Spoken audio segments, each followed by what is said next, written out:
Can you spare any change, mate? I'm sure you've heard those words before as you've been walking down a high street or coming out of a train station. Someone who is down on their luck is appealing to your generous nature in the hope that you might be able to help them get a cup of tea or a sandwich. And so in an instant, you have a decision to make. Should I give? How much should I give? Hang on, do I actually have anything to give? It's always a bit of a conundrum. Well, this week, Jeff Bezos, founder of Amazon and the world's richest man, came top of a list of the biggest donors to charitable causes. An organisation called the Chronicle of Philanthropy compiled an annual list of America's top 50 donors, and Bezos topped it. He gave away a total of $2 billion to good causes. Now ask yourself the question, how much money would you need to have before you would be willing to give away $2 billion? Is it 3 billion? Is it 10 billion? Up a bit, down a bit? The reality is that this is a question that most of us will never have to wrestle with. Bezos holds Amazon stock valued at about $137 billion. So the $2 billion he gave to good causes amounts to about 1.5% of his fortune.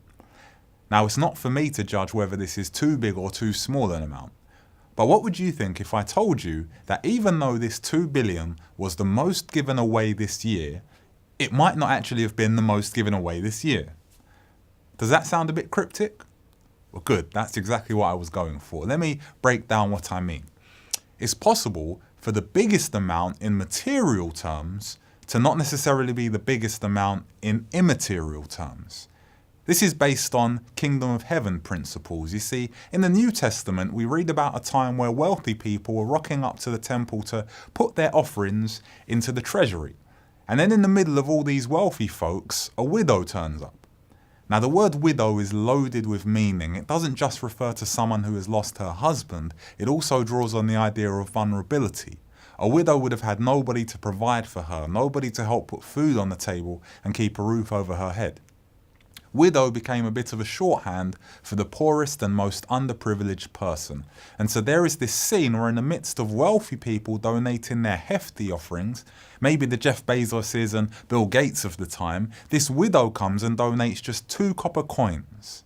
Now, we still have copper coins now, and they're still the smallest denomination we have. Her 2 copper coins would have been buried underneath the wads of cash that everybody else was throwing into the pot. But Jesus makes the point of teaching his disciples that her amount was bigger than anybody else's, because all the others had given out of the abundance that they had, but what she gave was from practically nothing. It represented a huge proportion of what she had, probably the lion's share. But she gave it to the house of God because she believed that this was the best thing that she could do with her money. And so in the eyes of Jesus, she actually gave more than anyone.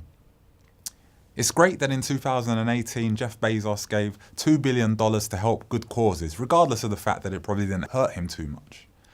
But when you give to good causes from your much smaller pot, the giving has a real impact on your material means, so that it causes you to feel some kind of pinch.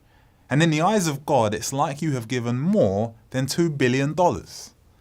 So here are our takeaways. Number 1, something is always better than nothing. Even if it's only a fraction of what you have, it's better to give a little something to people in need around you. Number 2, God loves a cheerful giver. Give with a smile and trust that if you sacrifice to help someone, God is lining up someone to help you in your time of need. And number 3, in God's eyes, giving from your small pot could actually make you the biggest donor in the world. Keep your eyes peeled for those around you who are in need, try and give generously, and begin living a life less ordinary.